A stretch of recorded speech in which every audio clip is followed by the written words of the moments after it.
Parents, brace yourself. In a fortnight you'll have 700 pages of bedtime story to get through. Will you please welcome J.K. Rowling?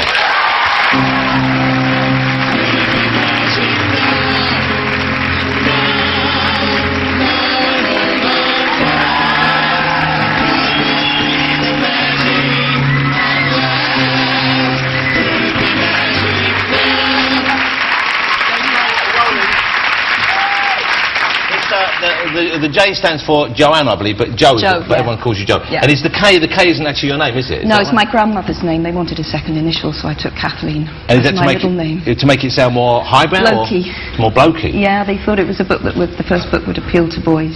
If you had the double barrel initial? Yeah, they thought maybe they'd be turned off by a woman writing. That is the author A.S. Byatt. Yes, he's a woman. Yeah, but I thought we didn't know what the name stood for, and we asked our kid, and she said maybe it stands for Animal Sounds. And I thought that'd be a great name for someone. Animal Sounds Byatt. How'd you do? Well, Joe, thank you for coming on the show. Pleasure. I'm a huge fan of the books. Obviously, the kids have adored them, and you know, I'm speaking on behalf of just about everyone in the country, I think, when I say just how magnificent they are, and what a lovely contribution you made to our life. Really, it's genuinely, I feel honoured to have you here. So thank you for coming on, J.K. Rowling, who has created magic for us over the last few years.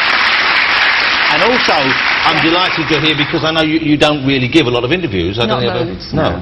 Do you find it easier now, though? Is it something you've just got more accustomed to the attention, or is it because the whole thing's behind you now? You finished the books. I think finishing the books it's definitely been a release. I feel more relaxed. I thought I could come on here now and crash and burn, and what does it matter? It doesn't matter. How much of your life have you spent with those books, with those characters? 17 years. 17 years. I was 25 when I had the idea. Wow. And how long between you having the idea and the first book being finished and then published? 7 years. So I've been published 10 years. That's a long journey you went on there just to get it out there. Huge. And the first book, is it why you came up with the idea for the book? You were on a train? I was on a train. I don't even know what I was thinking about, and the idea just came into my head. Okay. Before we talk about Harry and the huge journey you've been on with those characters, what do you have planned next? What do you have? Do you know what you're going to write next, or just a long break? I just want to take a break. I really do. Do you think you'll go back into fiction, which works for children and adults, like the Harry Potter books, or? I honestly don't know, but I've said all along, and I still mean it, if I only ever write for younger people, I will never see that as second best. My wife the other night was reading a Judy Blume book to my little girl. Right. And I was listening in the background, and man, I got really caught up in this book. It was a great book. She wrote some great books. Yeah, and normally I'm saying, send her to bed so I can have sex with you. But last night, I was saying, I want to find out what happens on the summer holiday. Did she get the carpet she wanted? It was brilliant stuff. Did the first bar expedition work for her? Oh, I know that one. They go shopping for a bar. It was quite moving. Yeah, it's moving. It's a lovely book, and you know, and when fiction for children is written well, of course, it's second to none. I think so. But is it true? And I've heard this reported that when you started the books, you wrote was it the epilogue or the epilogue has been written the final book for years? Yeah. And you had that kept safe all that time. Yeah. Well, they said I was keeping it in a safe. Of course I wasn't. I kept losing it. But yeah, I had the information in the epilogue. So you knew where you wanted to go with this whole sequence. Definitely, yeah. And did you never feel like changing your mind? I mean, because I know sometimes when I've spoken to authors, they get to know characters while they're writing them. They know what they want to do with them, but certain characters come to the fore more and you change your feelings. I changed it slightly. I have 2 characters I intended to keep alive die. But then that's been taken to mean that only 2 characters die in the book, and it's a bloodbath. It's a bloodbath, isn't it?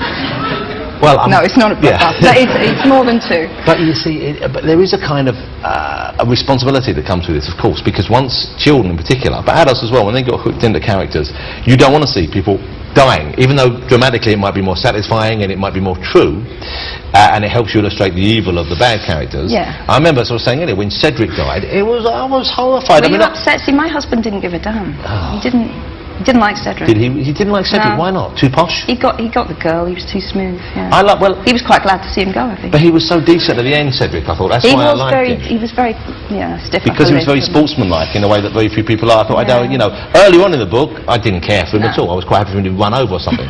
But the end part, I didn't want to see him go. So you cried at Cedric. Did you cry at Dumbledore? Nah, because Dumbledore's an old man. He's had a long life. Oh, seriously. Look. Coffeeanus. Is that the way to do it? I don't know. That's beautiful. That's poetry. Is that a problem though when you're writing a book with magic at the core? The fact that in a way you could do anything and explain it. That's absolutely a central problem from the beginning, was to establish the limits, not what magic could do, but what it couldn't do. So the parameters. So you had to put the walls in place and contain the action. Otherwise, you've got no conflict, and without conflict, you haven't got a story. And you haven't got any real kind of emotion when someone dies, if you could bring them back. Sure. Obviously, the books are written by you and they're coloured by your view of the world. But is there much of you as a person in the books? Are any of the characters more like you? Are your family in the books? Are the kids people you knew when you grew up? How much is it based on people in and around your life? I think all the three main characters maybe are all aspects of me. Hermione is most obviously so, because I was quite swotty, quite bookish, introverted when I was a kid. Yeah, I became less so, and she becomes less so. Yeah, well, like people grow up, of course, but she's a fabulous character. I think so. I love her. And I'm pleased that she's accepted and people like her for being like that, which is perhaps part of the message, I guess, in a subtle way. What about Harry? So what's Harry got that comes from you? Well, he must come from me because he's totally imaginary, although various people have claimed to be the inspiration for Harry. It's absolute bollocks. So how does that happen? Someone says that's based on me. They just crop up. It's really irritating. People from school and stuff. Yeah. So that's incredible vanity to say it's based on me, even though you've said it isn't based on anyone. Yeah. But do they have a scar on their forehead and some sort of? Doesn't seem to matter. Okay. Who of the people you know in your circle of friends or your family? How many people have been allowed to read the new book? One, my husband. And is he a fan of the books? He hadn't read any of them before we met, but he's got to say he is now, hasn't he? Yeah, he can't read that. Yeah, he liked the seventh one. Okay, and what about your children? I know your oldest daughter is a big fan, isn't she? Yeah, she's nearly 14. Has she read it yet? No, but she's going to get my first copy. Well, now I think it would take quite a lot of control not to let your eldest child, who knows the book's finished. She didn't want to have it before she finished school, before she finished term, because the pressure was going to be quite immense on her. How difficult is it to keep things like this secure and to keep them quiet? Because if it was out early, if it snuck out in some way, it would be on the net, wouldn't it? It would. The last 3 books have been stolen from the printers. Really? So when the manuscript's handed in? Yeah. And how do they get that back? What happens then? I mean, were they published illegally? They weren't. They managed. No, all three of them disappeared at the printing stage. And they will be covered. Yeah. It's all a great story, and I only know half of the details. Was it a house elf? No, it was a bent security guard. Bent security guard. Was Dobby the house elf based on Gary Lineker? I've always wanted to ask you that. No. But the physical resemblance, you can see what I'm saying. No. Yeah, the craven attitude and the big ears. Gary Lineker's not crazy. Let me take the penalty. Please, Harry, give me a sock and I'll take the penalty for you. How difficult was it for you when you were approached for the film rights, and how much control were you allowed to hold on to?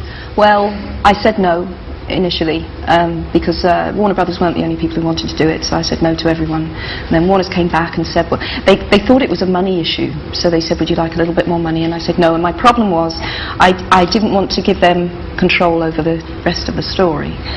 So I said if they were prepared to guarantee that any sequels they made would be my sequels, then we could talk. So was that a possibility? They wanted to buy the rights to the characters and not necessarily. Well, exactly. So you could have Harry Does Las Vegas, or Harry. Whatever you want. Harry Finds a Hooker. Harry Finds a Hooker. How is it for you working with the guys who make them film? I don't know how heavily you're involved. I know you visit the set and you obviously know the young actors who have grown up playing these roles. And there's a picture of them. How adorable they look there, and that's it's almost heartbreaking, isn't it? Because is it strange for you? Because in a way, those people are part of your life as well, in the way that the books are. It's a weird relationship, actually. It's a little bit parental, and yet they're playing something that came out of your head. So there's this place where you meet, where you're both inhabiting the same character. So it's strangely intense from my point of view. And are you obviously those 3 leads, I think, have proven themselves to be more than up to the task. But are you overall? Have you been pleased with the way the films have been cast and made? I really have. Yeah. To keep it all British, I think has been a hell of an achievement, because that's not the way it would necessarily have gone. Let's have a look. This is the new movie. Well, you've seen this. You were at the premiere, of course. What did you think of the movie? It's great. I think it's the best one. Okay, here you go. This is Harry Potter and the Order of the Phoenix. Is out in cinemas next week. 12th. Oh, the 12th of July. Have a look at this. Make it a powerful memory. The happiest you can remember. Allow it to fill you up. Keep trying, Seamus. George, your turn now. Expecto Patronum. A A full-bodied Patronus is the most difficult to produce, but shield forms can also be equally useful against a variety of opponents. Fantastic, Ginny! Just remember, your Patronus can only protect you for as long as you stay focused, so focus, Luna! Think of the happiest thing you can. Expecto Patronum. I'm trying. I know. Patronum. It's good. This is really advanced stuff, guys. You're doing so well. Expecto Patronum.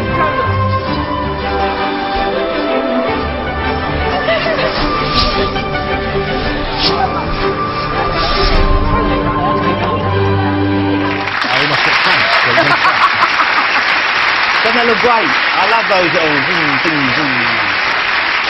Let me ask you about something which I think you have said is the case, but I don't know, is that, and this might have been something you planned and changed your mind, that when you think about the end of the book and when you had this epilogue already, that the last word in the book was scar. And was that so, and is that indeed the case still? It was so for ages, and it's now not.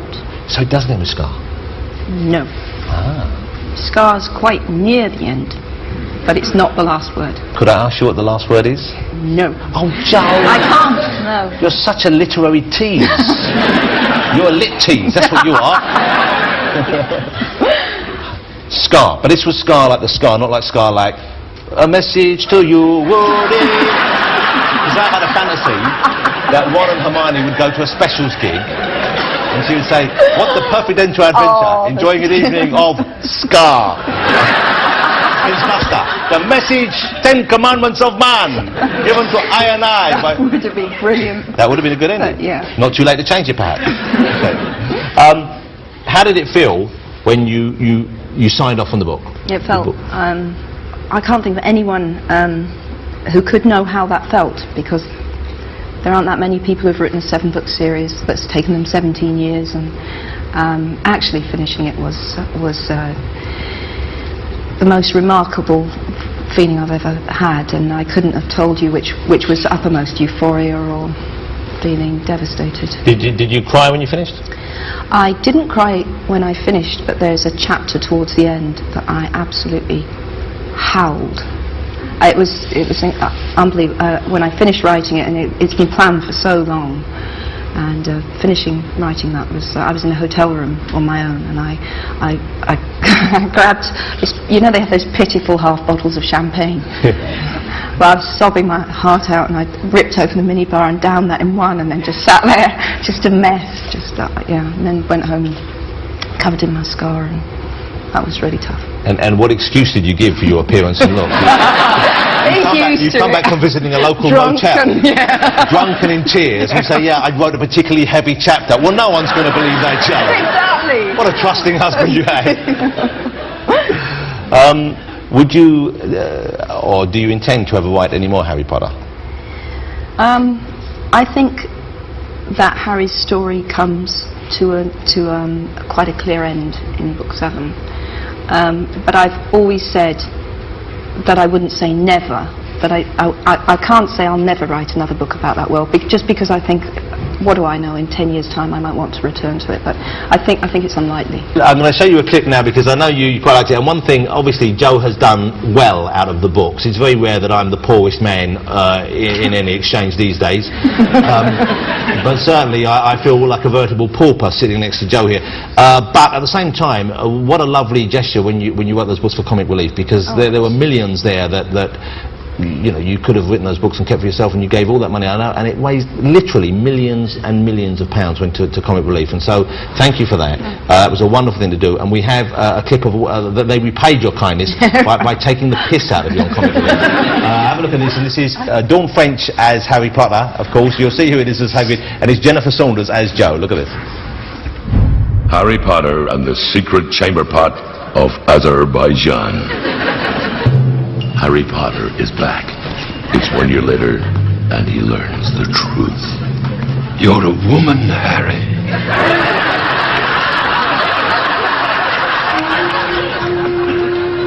Harry. Hagrid?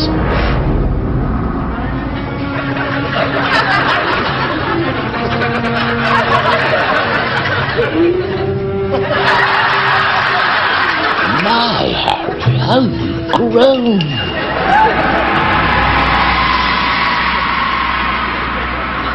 I think everyone sort of knows that I wrote all the Harry Potters, the Bacchus and Baby Wetbacks, a nappy changing facility in the Gaubles, and now it's a film which is, I think is lovely.